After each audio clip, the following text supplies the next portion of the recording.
Hello Susie, my name is Mary. I'm your aide today and I'm here to apply your anti-embolic stocking, your tight stocking to one leg.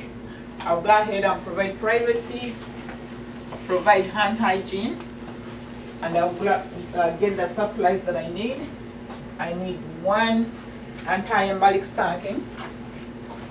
I'll go ahead and raise the bed to my working comfortable level. And I'm only gonna expose one leg, since I'm only doing it to one leg. This is an open toe anti-embolic stocking. I will roll it down and then I'll stretch it, put it on Susie's leg, foot, and then I'll smooth slide or pull the tail stocking all the way. I'll make sure the heel of the tail stocking is in Susie's heel,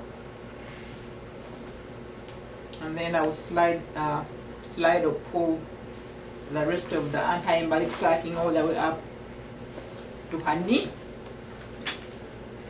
I'll make sure it's not too tight or nothing is restricting her toes. It's all smooth. Alright, Susie, are you okay? She'll say yes. I'll cover her up. Make sure Susie has her collar light. Lower the bed down to the lowest level. I will open up the privacy curtain. Then I'll sanitize my hands. That's the end of the skill.